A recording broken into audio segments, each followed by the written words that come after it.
हर उस डिपार्टमेंट में जहाँ से इसका काम हो सके हम ये गुहार लगाते हैं और ये मांग करते हैं कि जितनी जल्दी मुमकिन हो इस पुल का काम हो जाए ताकि आने जाने में लोगों को सहूलत हो।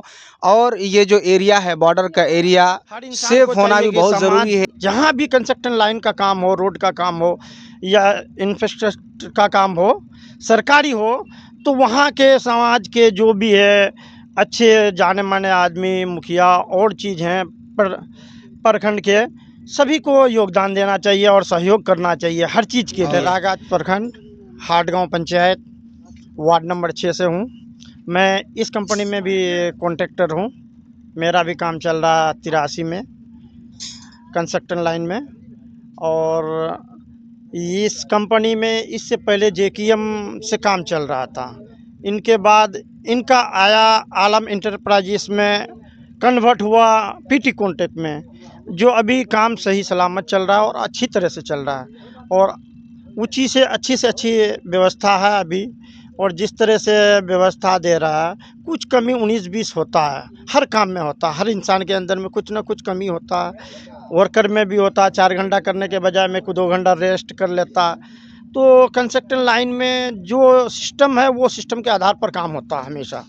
हर इंसान को चाहिए कि समाज जहाँ भी कंस्ट्रक्शन लाइन का काम हो, रोड का काम हो या इंफ्रास्ट्रक्चर का काम हो, सरकारी हो, तो वहाँ के समाज के जो भी है अच्छे जाने माने आदमी, मुखिया और चीज़ हैं प्रखंड के, सभी को योगदान देना चाहिए और सहयोग करना चाहिए हर चीज़ के लिए।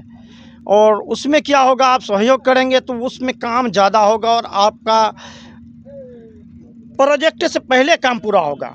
और उसमें आप बाधा डालिएगा तो उस काम में लेट होगा, विलम्ब होगा और उसके वजह से काम आपका धीमी गति से चलेगा। मान लीजिए जो काम आज करना चाहिए वो काम आपको 4 दिन के बाद होगा, तो उसमें आपको नुकसान होगा, समाज को भी होगा और कंपनी को भी होगा और जो वर्कर काम कर रहा है, जो ठेकेदार कर रहा है, उनको भी होगा। तो इससे है टाइम आगे भागेगा और ठेकेदार को तो सबसे ज़्यादा लॉस है, क्योंकि उनका मजदूर पैसा तो लेगा, काम नहीं होगा तो उसको बैठ के भी तनख्वाह देना है। आपके कहना है कि इलाके के लोगों को भी ताउन करना चाहिए, कोऑपरेट करना चाहिए ताकि और पूरे काम दिल से करना चाहिए।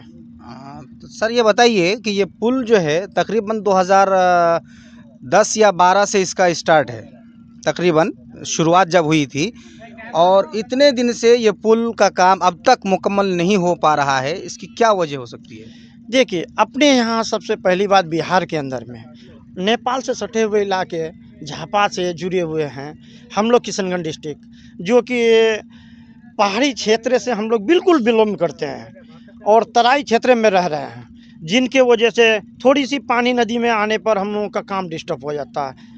नदी के वजह से 3 महीना ही काम चल पाता है पूरी तरह से, 3 से 4 महीना। उसके बाद नदी में पानी आया, आपको डिस्टर्ब हो गया, ना इधर का काम उधर हो रहा है, ना उस पार का काम इस पार हो रहा है, जिसके वजह से मटेरियल उस पार है तो आप उस पार काम, इस पार ज़रूरत है तो आप उस पार, तो घूम के आना पड़ता है बहुत दूर से, तो उसमें भी लेट होता है। उसके वजह से भी आपको कुछ दिन तो लगेगा, जिसके वजह से पुल बनने में आपको लेट हो रहा है। और इससे पहले जो कॉन्ट्रैक्टर था वो कहीं और का था, अभी जो है अच्छे कॉन्ट्रैक्टर है और अच्छा काम खींच रहा है, बढ़िया से काम कर रहा है और इसी तरह से काम चलते रहा तो आपको 1 से 1.5 साल 2 साल के अंदर में कंप्लीट पुल हो जाएगा आपका। चलिए आपका शुक्रिया, बहुत बहुत धन्यवाद। मैं आपका चैनल के सभी भाइयों को भी शुक्रिया करता हूं और जो आपके साथ में हैं उनको भी शुक्रिया अदा करता हूं। चलिए मोहतरम नाजरीन, तो ये पुल के ताल्लुक़ से बातचीत हुई। हम इस वीडियो के ज़रिए से अपनी आवाज़ पहुंचाना चाहते हैं हर उस डिपार्टमेंट में जहां से इसका काम हो सके हम ये गुहार लगाते हैं और ये मांग करते हैं कि जितनी जल्दी मुमकिन हो इस पुल का काम हो जाए ताकि आने जाने में लोगों को सहूलत हो।